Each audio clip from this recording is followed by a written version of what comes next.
Hey guys, welcome back to my channel. So in today's video, we're going to be looking at some messages in regards to the upcoming Mars conjunct Uranus energy that's happening right around July 14th, 15th, give or take. So I'm in a little bit in a talkative mood. I have stuff all over the place. Hello. I also have a lot of bags to unpack still, and I just kind of wanted to update you guys that everything's fine. Lights are on. Electricity's good. Our Wi-Fi just came back today, so I'll be able to upload this video for you guys. Hopefully here within the next 24 hours, I would say, right before the Mars-Uranus conjunction that is coming up. So let's go ahead and get into some of these messages in regards to that energy.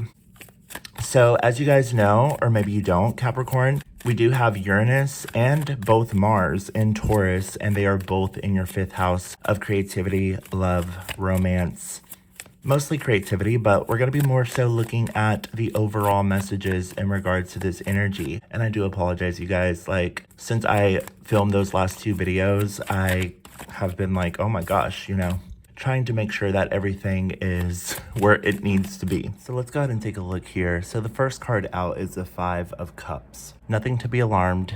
Stick with me. We're going to talk about this here a little bit in regards to this energy in particular. So first and foremost, we have Mars conjunct Uranus. Mars is in Taurus.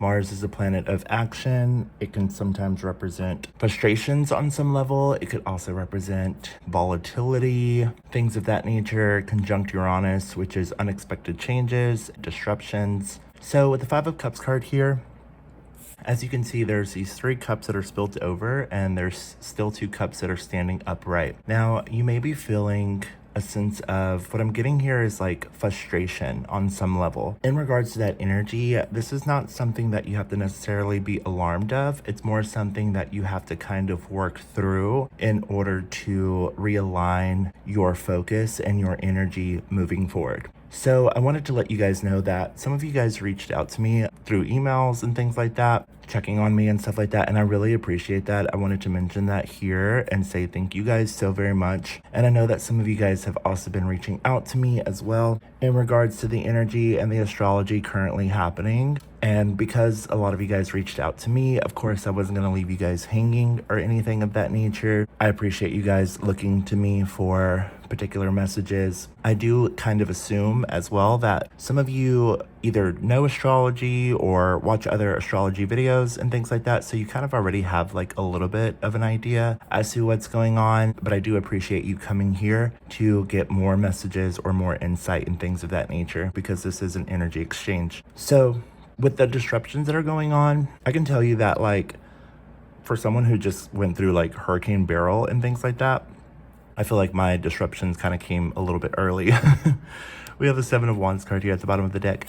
And so, for me, it's a little bit of a frustration on some level, only because like I lost like a week's worth of income, finances, money, things along those sorts. And so, that's not something that I'm going to sit here and like beat myself up over. It's more so something that I'm just like, okay, it is what it is. It's fine. I have money saved in my account, and, it's not something that I'm going to get overly upset about. It was just like a little bit of a setback to some degree. Things needed to be put into place or done in a particular way to make sure that, stability continues to move forward.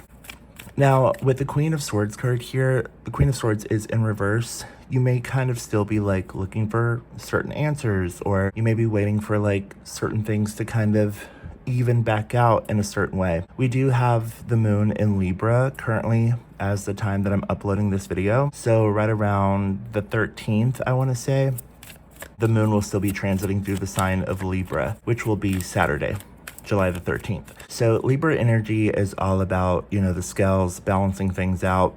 It can also represent relationships, other people, making sure that you do have like a sense of balance between you and others and things of that nature. It's also very diplomatic as well, and it can also represent justice or the law, things of that nature. So you kind of want to make sure that you find your center, allow things externally to you to just kind of be as they are. That's the best thing that I could actually really give you as advice in regards to like circumstances when it comes to especially the Mars conjunct Uranus energy. Capricorn, you're really good at centering yourself and detaching from external situations, things of that nature. You can really kind of lean towards more so the opposite sign, which is Aquarius, with all this Taurus energy currently right now. Aquarius is also very detached. We also have Pluto and Aquarius in your second house. So you may be kind of like looking for particular resources regarding like finances, money, kind of focusing back on like the work at hand, things like that. Or if you are like, you know, pretty stable and things of that nature, like the more that you can focus on kind of like doing something that is productive, something that is responsible and things of that nature, the more that you'll feel like, okay, you can kind of just like move past this energy. We also have Jupiter and Gemini in your sixth house, which is a lot of the energy that I've kind of been like more so leaning into,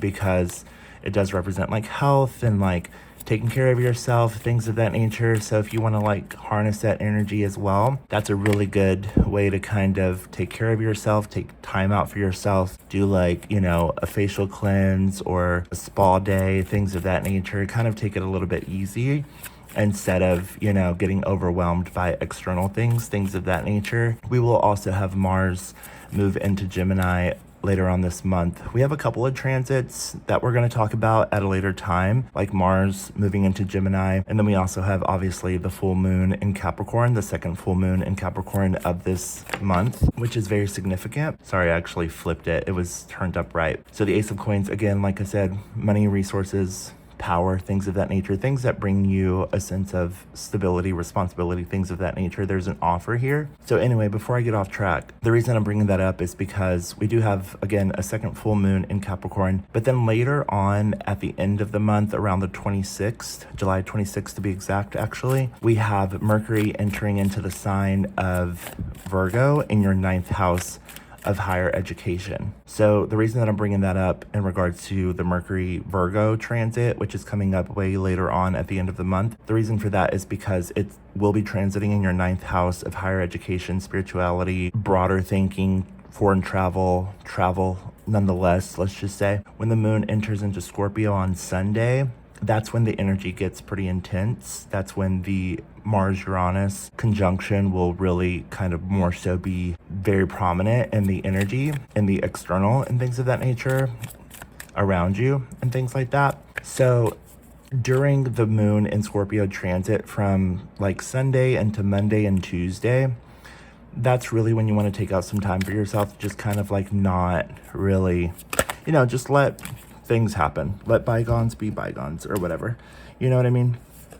Allow for things to be as they are, let's just say. Because right after that, when the moon enters into Sagittarius, the ninth house is Sagittarius. So when the moon enters into Sagittarius midweek next week, you'll have an opportunity to really harness the energy that's coming up at the end of the month around July 26th when Mercury enters into Virgo in your ninth house, which is Sagittarius energy. The ninth house rules Sagittarius, which is higher education, foreign travel, thinking broadly, and things of that nature. So allow yourself to kind of go through this energy throughout the rest of the weekend and then into the early part of next week, and allow the Mars-Uranus conjunction to be as it is. Don't get overwhelmed by things. Don't overthink the process, but kind of, you know, work through it however you can, whether this has to do with money or taking care of yourself, things of that nature, sort of showing yourself some love here.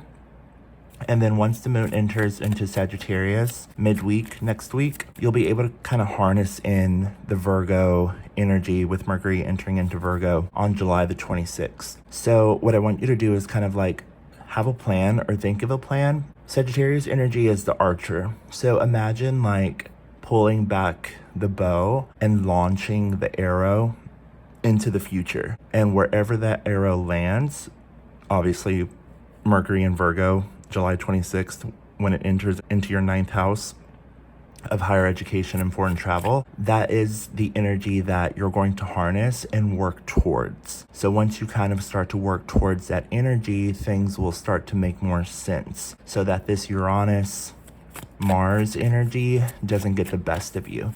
Okay? Like I was saying, I feel like the Mars Uranus energy kind of got me a little bit early with the disruptions and like a little bit of the unexpected sort of circumstances and things like that with Hurricane Beryl and like getting set back a little bit. For you guys, it could be a little bit different. It could be in regards to relationships, things of that nature, friendships, connections, whatever it may be for you. Creativity, especially, you know, like for me, I mean, luckily I was able to, because I already knew like the astrology that was coming up, I filmed a couple of videos before I left the house and I was able to, you know, upload those, which was a bit of a task, let me tell you. I had to literally go and like park at a Walmart parking lot and use their Wi-Fi just to get the video out. At one point, the second video actually just left because I was already on my way home and I had to leave and not really think about the fact that, you know, I couldn't stay, like I needed to go. And so it took like 3 hours to upload a video. That second video that I posted, the love reading for you guys. So anyway, we're gonna get into these 3 cards here in just a moment.